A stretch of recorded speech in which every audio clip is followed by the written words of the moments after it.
요한복음 13장 16절입니다. 내가 진실로 진실로 너에게 이르노니 종이 주인보다 크지 못하고 보냄을 받은 자가 보낸 자보다 크지 못하나니. 예수님께서는 가끔 이해하기 어려운 말씀을 하십니다. 지금 이 말씀은 예수님께서 제자들의 발을 씻겨주신 사건 바로 다음에 하신 말씀입니다. 종이 주인보다 크지 못하고 보냄을 받은 자가 보낸 자보다 크지 못하다는 말씀입니다. 대단히 상식적인 말씀인데 왜 이 말씀을 예수님께서 하셨을까요? 단순한 교훈으로 이 말씀을 하신 것이 아닙니다. 17절 너희가 이것을 알고 행하면 복이 있으리라. 예수님께서 종이 주인보다 크지 못하다는 말씀하시면서 너희가 이것을 알고 행하면 복이 있으리라 말씀하십니다. 연결이 잘 안 되죠. 보냄을 받은 자가 보낸 자보다 크지 못하다는 것을 알고 행하면 복이 있으리라는 말씀입니다. 종이 주인보다 크지 못하다는 것은 상식인데, 자, 예전에 생각해 보세요. 지금 현대가 아니라 예전에 종은 주인보다 결코 클 수 없단 말입니다. 종이 주인보다 크지 못하다는 것은 상식인데 이것을 알고 행하면 복이 있다? 이 말씀이 대체 무슨 의미일까요? 18절 내가 너희 모두를 가리켜 말하는 것이 아니니라. 나는 내가 택한 자들이 누구인지 압니다. 그러나 내 떡을 먹는 자가 내게 발꿈치를 들었다 한 성경을 응하게 하려는 것이니라. 내가 너희 모두를 가리켜 말하는 것이 아니라. 이 말씀은 앞절과 연결하여 말씀하시는 것이죠. 이 말씀하신 것은 지금 예수님께서 하신 말씀이 앞에와 연결하고 있는 겁니다. 계속적으로 말씀하시는 거예요. 예수님께서는 자기가 택한 자들이 누구인지 아신다고 하십니다. 그러면서 그러나 내 떡을 먹는 자가 내게 발꿈치를 들었다 한 성경을 응하게 하려는 것이니라. 성경을 응하게 한다는 말씀은 성경은 구약성경을 말씀하는 겁니다. 그러니까 예수님께서 구약성경 예언의 말씀을 이루어졌다는 것을 증언하신 것입니다. 그 예언이라는 게 뭔가? 그 예언은 1000년 전에 다윗 왕을 통해서 주신 것입니다. 예수님 오시기 전에 1000년 전에 주신 말씀이에요. 어떤 말씀을 주셨을까요? 시편 41편 9절 말씀입니다. 내가 신뢰하여 내 떡을 나눠 먹던 나의 가까운 친구도 나를 대적하여 그의 발꿈치를 들었나이다. 나를 믿어서 내 떡을 나눠 먹던 나의 가까운 친구도 나를 대적하여 나를 배반하여 그의 발꿈치를 들었다는 말입니다. 발꿈치를 들었다 무슨 뜻일까?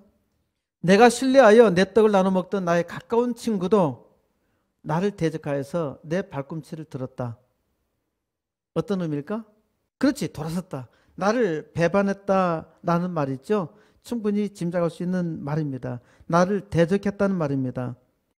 발꿈치는 창세기 3장 15절에서 처음 나옵니다. 내가 너로 여자와 원수가 되게 하고 내 후손도 여자의 후손과 원수가 되게 하리니 여자의 후손은 내 머리를 상하게 할 것이요 너는 그의 발꿈치를 상하게 할 것이니라 하시고, 이 말씀은 하와 이브가 죄를 지은 후에 하나님께서 사탄에게 하신 말씀입니다. 사탄은 여자의 후손인 사람에게, 사람으로 오신 하나님의 아들에게 그 발꿈치를 상하게 할 것이라는 예언입니다.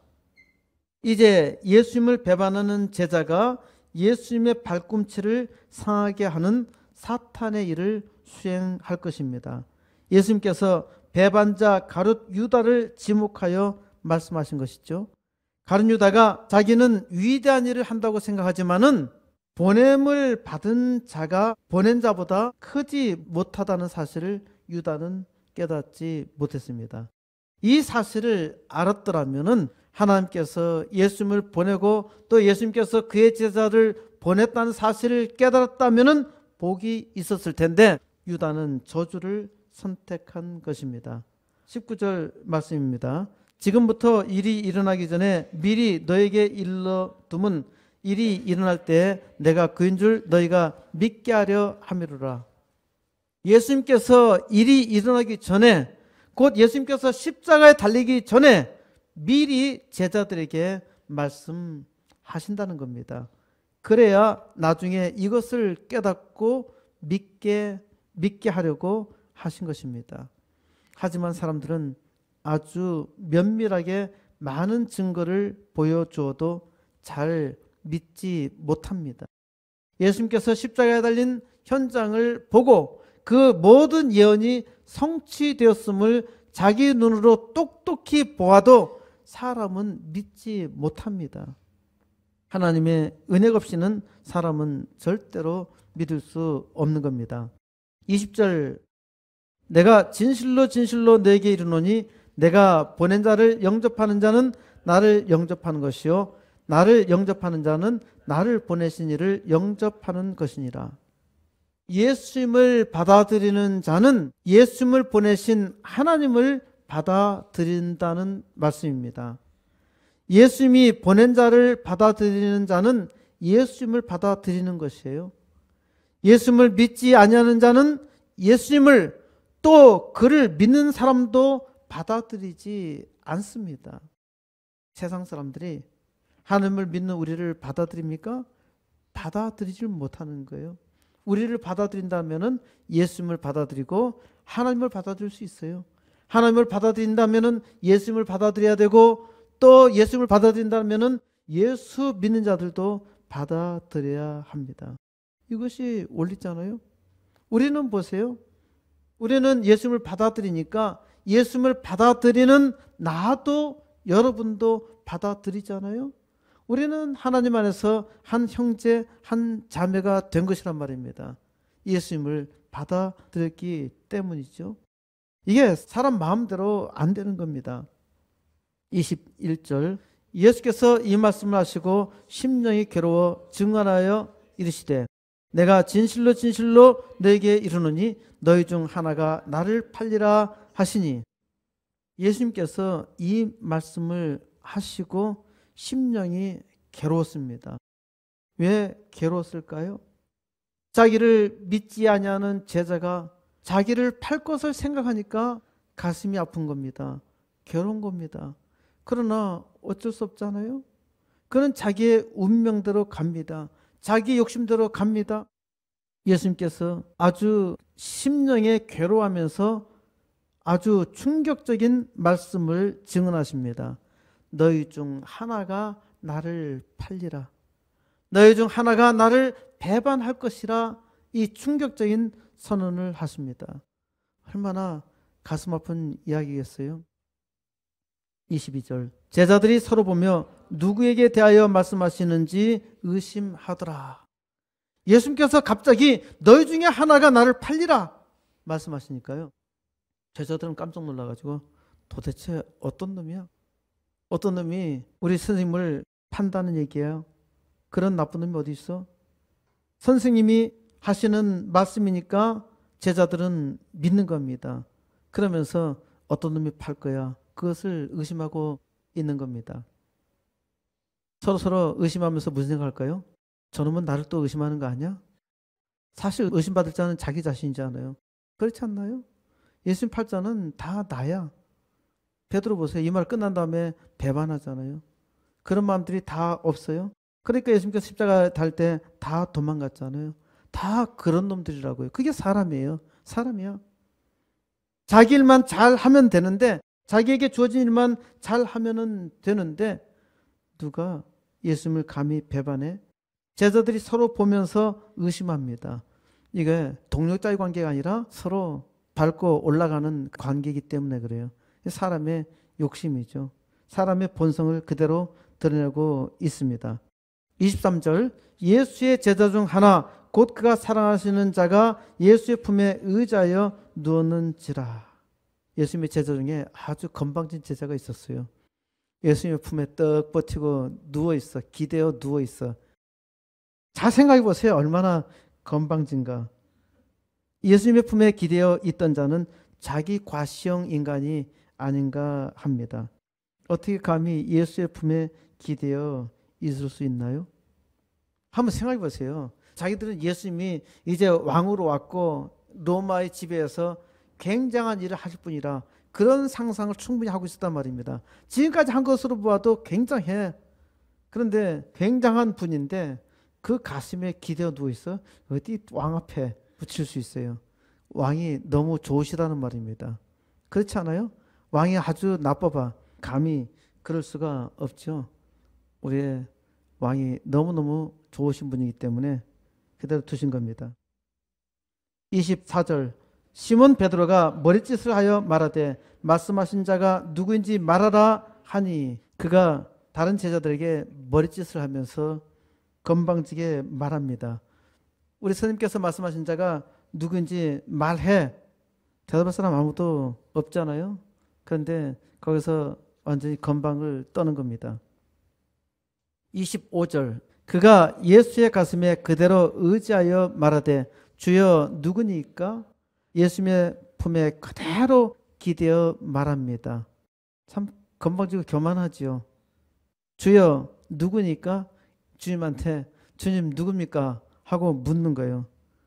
26절 예수께서 대답하시되 내가 떡 한 조각을 적셔다 주는 자가 그니라 하고 또 곧 한 조각을 적셔서 가룟 시몬의 아들 유다에게 주시니 예수님께서 대답하시면서 아주 구체적으로 보여주시잖아요. 내가 떡 한 조각을 적셔다 주는 자가 그니라. 떡 한 조각을 적셔서 가룟 시몬의 아들 유다에게 줍니다. 가룟 시몬의 아들이니까 가룟 유다인 것이죠. 가룟 유다에게 줍니다. 유다가 어떻게 했어요? 깜짝 놀랐을까요? 야, 내가 예수님의 배반할 줄 알았니? 큰일 났다. 그렇게 생각했나요? 27절 조각을 받은 후 곧 사탄이 그 속에 들어간지라. 이에 예수께서 유다에게 이르시되 내가 하는 일을 속히 하라 하시니 유다는 떡 한 조각을 받았습니다. 사탄이 그 속에 들어간지라. 사탄이 그 속에 들어간 거예요. 사탄이 유다의 속에 들어간지 어떻게 알 수 있나요? 사람은 전혀 알 수가 없어요. 가룟 유다도 몰라요. 그런데 어떻게 이 사실이 기록되어 있나요? 이 말씀은 제자들이 예수님을 믿고 사역을 시작한 후에 성령의 감동으로 기록한 것입니다.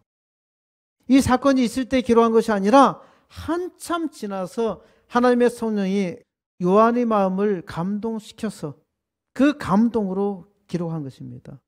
예수님께서 떡 한 조각을 적셔가지고 주실 때 유다가 받았습니다. 그럴 때 상적으로 생각할 때는 야, 유다 나쁜 놈이다. 너 배반할 자다. 그리고 유다 자신도 움찔할 거 아니에요? 상식적으로 생각하면은 그렇습니다. 그런데 성경의 기록을 보면요. 전혀 그런 것이 없어요. 이게 사람들이 악한 겁니다. 사람에게 사탄이 들어가면은 사탄의 종노릇을 합니다. 잘 보세요. 이단의 괴수나 이단에 빠진 사람은 사탄의 종노릇을 해요. 자기들이 무슨 짓을 하는지 몰라요. 신천지나 하나님의 교회에 속한 사람들은 다 이와 같습니다. 얼마나 악랄한 짓을 하는데도 불구하고 자기가 무슨 짓을 하는지 몰라요. 사탄에 속으니까 가족도 없고 부모도 없고 친구도 없어요.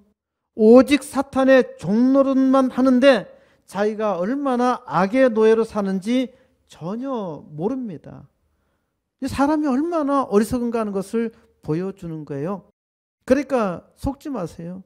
또 내가 지혜가 있는 것처럼 자랑하지 마세요. 사람은 지혜가 없어요.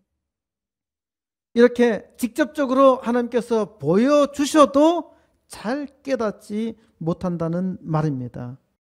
이에 예수님께서 유다에게 말씀하시잖아요. 내가 하는 일을 속히 하라. 유다, 너 내가 하는 일을 이제 속히 하라. 이 나쁜 놈은 전혀 나쁘다 생각하지 않고 자기 할 일을 합니다. 이게 사탄의 영에 든 사람의 특징이에요. 28절. 이 말씀을 무슨 뜻으로 하셨는지 그 앉은 자 중에 아는 자가 없고. 보세요. 예수님의 제자들이 예수님을 팔자가 누굽니까? 물었잖아요. 그런데 관심도 없어. 자, 유다를 지목해서 유다에게 내가 하는 일을 속히 하라 말씀하셨는데도 불구하고 예수님께서 도대체 무슨 말씀을 하시는지 아는 제자가 없습니다. 사람들은 자기가 믿고 싶은 대로 믿고 생각하고 싶은 대로 생각하는 겁니다. 다른 사람이 아무리 말을 해줘도 아무리 잘 설명을 해 주어도 사람들은 들을 기가 없어요. 듣지 않아요. 자기 생각에서 절대로 떠나지 못한단 말입니다. 29절. 어떤 이들은 유다가 돈깨를 맡았으므로 명절에 우리가 쓸 물건을 사라 하시는지 혹은 가난한 자들에게 무엇을 주라 하시는 줄로 생각하더라.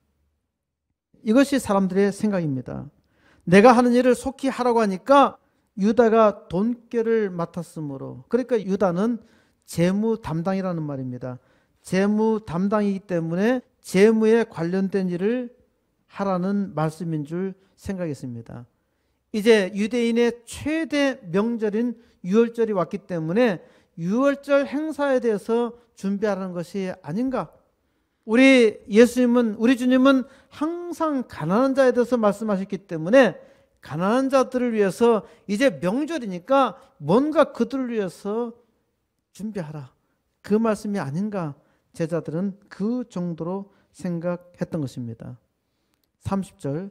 유다가 그 조각을 받고 곧 나가니 밤 이르라. 유다가 떡 조각을 받고 나갔습니다. 내가 하는 일을 속히 하라는 예수님의 말씀처럼 자기가 해야 할 일을 속히 하려고 나간 것입니다. 착한 일을 하는데 사람들은 속히 잘 하지 않아. 그런데 나쁜 일을 하는데, 이 악한 일을 하는 데는요, 속히 해치워요. 세상 일도 보세요. 악한 일을 하는 사람들이 얼마나 신속하게 악한 일을 하는지 다 가룟 유다와 같은 겁니다. 31절. 그가 나간 후에 예수께서 이르시되 지금 인자가 영광을 받았고 하나님도 인자로 말미암아 영광을 받으셨도다. 가룟 유다가 나간 후에 예수님께서 하신 말씀입니다. 지금 인자가 영광을 받았다죠. 인자는 예수님 자신을 가리키는 말씀입니다. 배반자 가룟 유다가 나갔는데 예수님께서 영광을 받으셨다 말씀하시는 거예요. 배반자 가룟 유다가 나갔는데 예수님께서 영광을 받았다고 말씀하실 수 있나요? 이것은 예수님께서 이제 십자가에 달려 죽으실 것을 말씀하고 있는 겁니다. 이 일은 참으로 참혹한 일입니다. 그러나 하나님께서는 예수, 자기 아들 예수가 십자가에 달리시는 것으로 영광을 받으시는 겁니다. 하나님도 인자로 말미암아 영광을 받으셨도다. 하나님께서 예수로 말미암아 영광을 받으신 겁니다. 앞으로 일어날 일에 대해서 완료 형태로 말씀하신 거예요. 이미 끝난 걸로 말씀하셨단 말입니다. 앞으로 일어날 일에 대해서 모든 것이 다 끝났다는 것입니다. 이제 시간만 진행하면 끝나는 거예요. 예수님께서 십자가에 달려 죽으시는 일, 이 일은 비참하지만은 아들의 영광이요, 이 일을 통해서 아버지 하나님께 영광입니다. 32절. 만일 하나님이 그로 말미암아 영광을 받으셨으면 하나님도 자기로 말미암아 그에게 영광을 주시리니 곧 주시리라. 아버지 하나님께서 그의 아들 예수로 말미암아 영광을 받으셨으면 하나님도 자기로 말미암아 아들에게 영광을 주시리라는 말씀입니다. 하나님께서 어떻게 아들에게 영광을 주십니까? 아들의 부활을 통해서 아들의 영광을 나타내십니다. 예수가 하나님의 아들 되심을 증거하기 위해서 하나님께서 부활로 나타내십니다. 부활의 첫 열매신 예수님께서 교회를 창설하셨고 교회를 통해서 복된 삶을 주시는 것입니다. 이게 하나님께서 영광을 나타내시는 방법이에요. 예수님께서 십자가에 달리셔서 그 영광을 나타내셨고 그것은 바로 하나님의 영광이었습니다. 하나님은 다시 십자가에 달려 죽으신 예수 그리스도를 부활함으로 말미암아 하나님의 아들로 인정받게 하셨고 영광을 나타내신 것입니다. 그 영광을 교회를 통해서 나타내신 거예요. 그리고 교회를 통해서 은혜를 받은 하나님의 종들을 통해서 이 땅에 하나님의 영광을 선포하시는 것입니다. 이게 하나님의 놀라운 은혜예요. 하나님의 축복입니다. 이것을 알고 행하면 복이 있으리라는 것입니다. 알고 행하면 복이 있습니다. 아주 지당한 말씀이잖아요. 사람들은 모르고 행합니다. 자기가 하는 일이 무슨 일인지 모릅니다. 알고 있다고 생각할 뿐입니다. 가룟 유다는 자신만만하게 자기가 알고 있다고 하는 것을 행했습니다. 그러나 예수를 십자가에 달려 죽이는 일이었죠. 적그리스도 사탄의 일을 대행한 것입니다. 사람은 가룟 유다처럼 지혜가 없습니다. 하나님께서 이 어리석고 죄 많은 죄인을 위해서 사람으로 오신 겁니다. 하나님의 아들이 사람으로 오신 거예요. 그래서 사람의 죄를 용서하시고 복되게 살게 하신 겁니다. 이를 위해서 사람의 아들로 하나님이 오신 것입니다. 이는 사람이 감당할 수 없는 놀라운 은혜입니다. 하나님의 놀라운 은혜에도 불구하고 가룟 유다와 같이 배반하는 이들이 있습니다. 어떤 사람들은 까닭없이 알지도 못하고 하나님을 조롱합니다. 세상에 수많은 사람이 십자가에 달린 예수를 조롱하고 또 자기의 지식으로 진화론으로 이데올로기로 하나님을 조롱하며 우습게 만듭니다. 악한 마귀 사탄과 같이 하나님을 시험합니다. 이것을 알고 행하면 놀라운 복이 있습니다. 하나님의 은혜를 알고서 행하면은 세상을 놀라게 합니다. 세상을 바꿉니다. 이것을 알고 행하는 자들마다 소망을 품고 이제 하나님 은혜 가운데 살고자 하며 더욱더 기도하며 하나님의 위대한 일을 이루고 싶어 합니다. 하나님을 믿는 주의 종들을 통해서 이것을 아는 주의 종들을 통해서 하나님은 이 땅을 바꾸시고 하나님의 영광 나타내십니다. 아들에게 영광을 주신 분이 하물며 우리에게 더 놀라운 영광을 주시지 않으시겠습니까? 이것을 알고 행하면 복이 있습니다.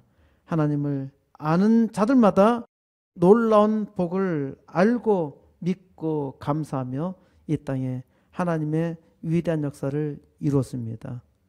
어둡고 험난한 세상에서 이것을 알고 행하여서 하나님께 기도하는 대로 다 응답받아서 세상을 바꾸고 아름다운 세상 만드는 역사 이루시기를 우리 주 예수